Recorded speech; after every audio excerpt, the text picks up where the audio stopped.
Greetings and welcome back. I know it's the third video today, but um, since I sometimes can get jammed up, I don't always have time to make a video on an average of one per day or one every 2 days.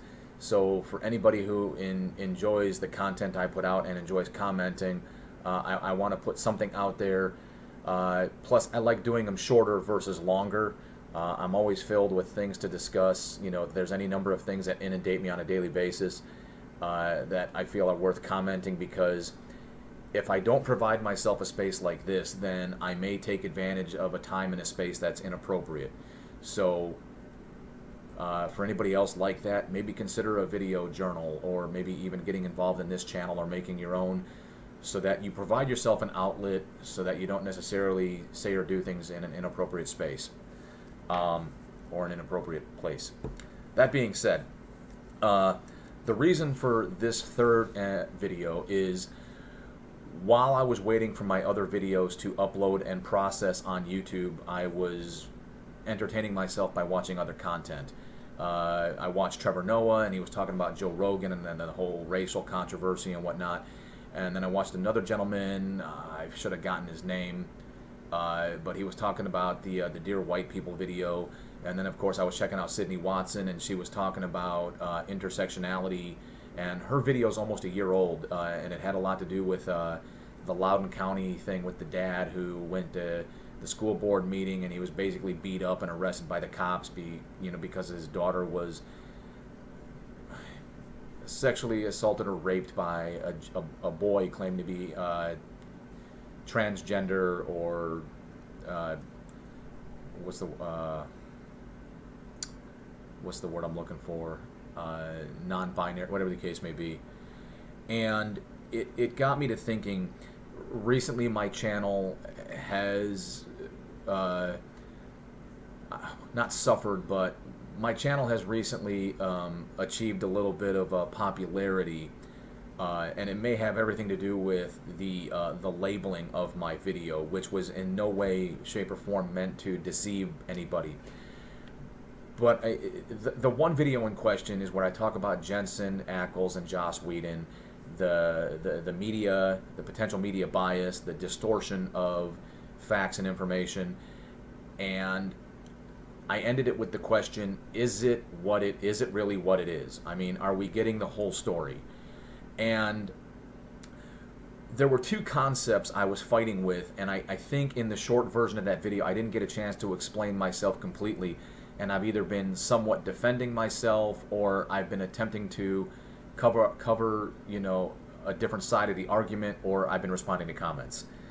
With that being said, it brings me to my concept, which is cancel culture is an addiction, and everything that I put under the umbrella of cancel culture, the use of terms and concepts like racism, intersectionality,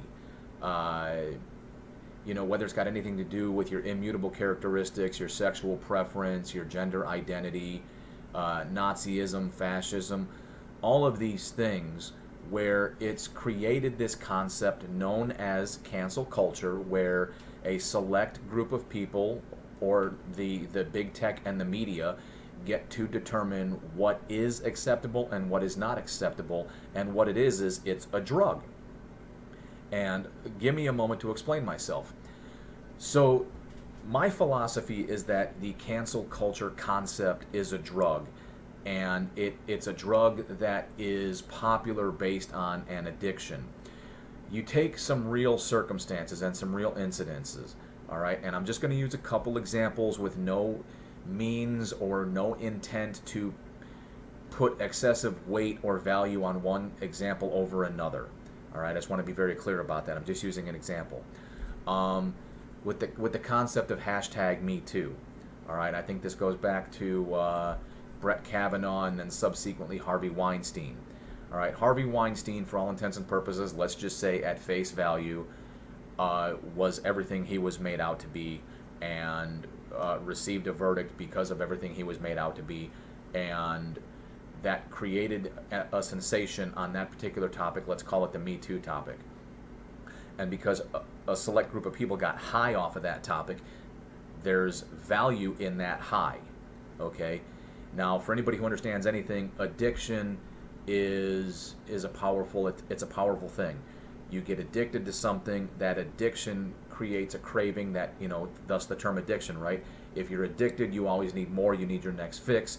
Addiction can override your ability to make informed, rational decisions. It can cause your behavior to be irrational. It can cause your decisions to be irrational. I pose the theory today, February 9th, 2022, that cancel culture and everything that falls under the umbrella of cancel culture is an addiction. All right, and there are people within this country who are addicted to the concept of cancel culture, and that whether it's the media, whether it's big tech, whether it's anybody, they're playing off of that addiction. To what end, to what purpose, I don't know. All right, I'm not going to put the tinfoil hat on and go a little crazy here, but there's always an agenda. Maybe it's financial. Maybe there's money to be made in the addiction of cancel culture. But my theory is that the nature of cancel culture is an addiction. And I see that there's many sides to this. One, in my personal opinion, is that it takes away from real events. Okay? If you have a real event, like in the past, we've had real, legit racism performed by white people. All right? Like Jim Crow in the South, segregation. We had real misogyny. All right? Women weren't allowed to vote. Women in the workplace, stuff like that. These are all real. These are all well documented, all right? These are historically accurate and factual. We're in the 21st century, the third decade to be accurate, and I always say that for this particular reason, because we've created this addiction of the cancel culture of all these various topics where we're not progressing forward. I think we're progressing backwards. People get addicted to, if they can create a sensation like racism, like fascism, like Nazism, like misogyny, like any form of bigotry for that matter, it gets people high and they're addicted. So my personal opinion is that based on real events, people create these false flags. They create false narratives, if you will, to recreate that sensation in order to provide for those that are addicted, or even those who are addicted are trying to create their own fix, all right, by trying to create circumstances and situations to satisfy the addiction, which is the sensation surrounding cancel culture. Oh, he's a racist, he's a misogynist, or she's a bigot, or whatever, all right? I mean, it goes from everywhere from sociopolitics to, cultural norms, you name it. And it's just my thought, it's just my opinion. Having lived the life that I've lived, accumulated the experiences I've accumulated, the way that I view the world is the cancel culture idea is an addiction that people crave, and because of it, it makes them irrational. I'm hoping that maybe years from now they will look back on it. So once this wave is done riding, and if you look at the scale of man, and if you look at the timeline of man, we have these things. Even the hippie culture, all right, the counterculture of the 60s, that all had its wave, and it fettered out, it hit the shore, whatever metaphor, analogy you want to use.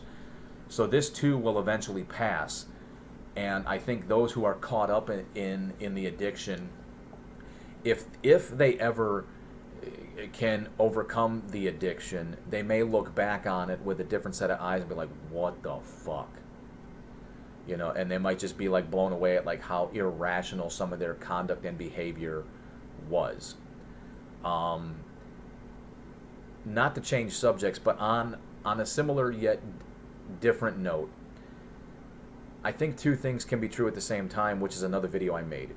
Can you feel one way in your heart, but can other people make their own interpretations based on what they perceive to be your conduct, behavior, your words? Yes. Does it make them both true? Yes and no. I don't think we are physically allowed to label ourselves. It's like nicknames. You can't give yourself a nickname. I know some people try. If I'm speaking on Joe Rogan specifically, and Trevor Noah did a pretty good job of this, is Joe Rogan a racist? Well, there's two things at play. Deep down in his heart, if you could get into his mind, into his soul, If you could do that, could you discover if he's truly a racist? Yes or no? All right. Could Joe Rogan feel as though he's a racist? No. He could feel he's absolutely not a racist. If you look at the span of his life over however, I think he's like 53 or something like that.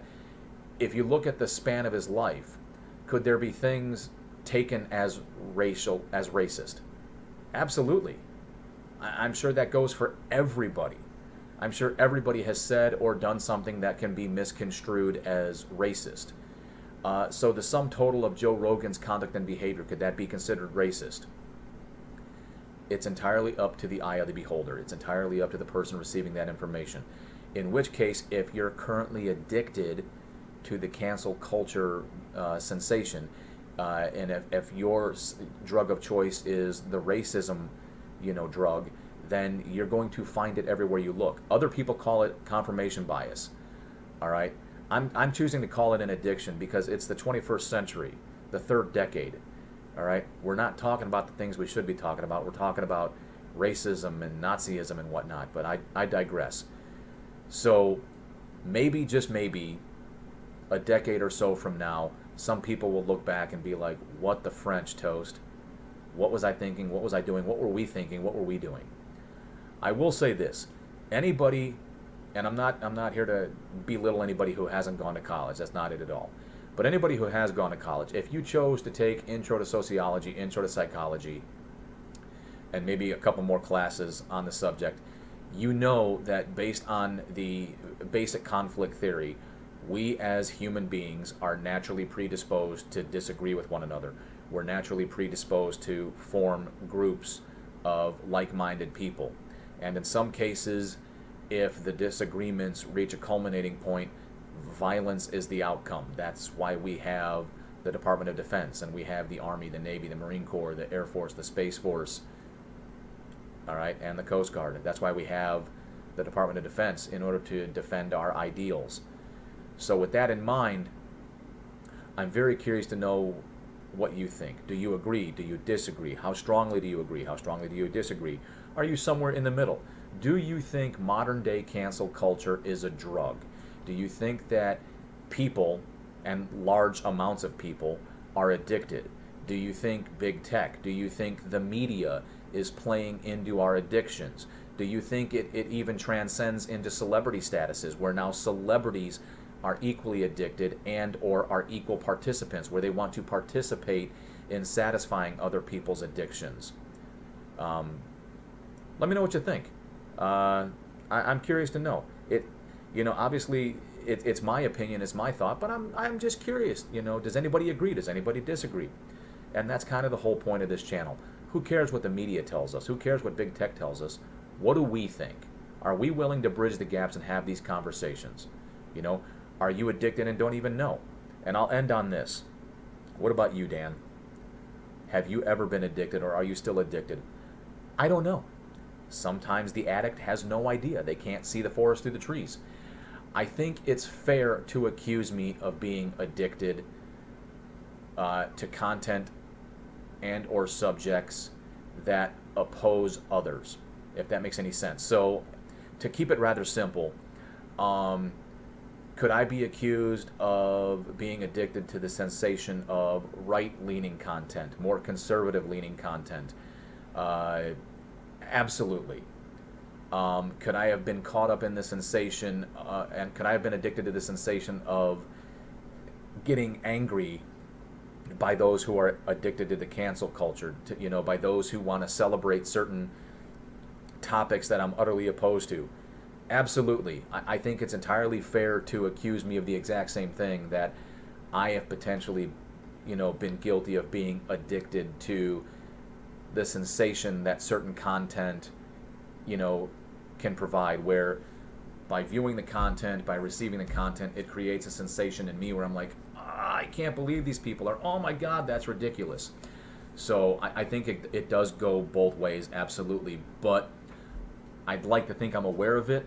I'd like to think that I'm trying to take ownership of it, and I'd like to think that I'm, trying to do something about it. And that's part of the reason I created this channel was, maybe we're both addicted. So let's talk it out and see if we can create a support group to try to overcome it. So with that being said, before I go, because I know it's the cancel culture mentality, I'm not trying to make light of any real addictions, substance abuse, whatever. I'm not trying to make light of any of those addictions. But if gambling is an addiction, if adrenaline sports is an addiction, why can't cancel culture be an addiction? So you guys know what to do. Like, subscribe, hit the bell, whatever. Most importantly, just leave a comment so we can have these conversations. You're awesome.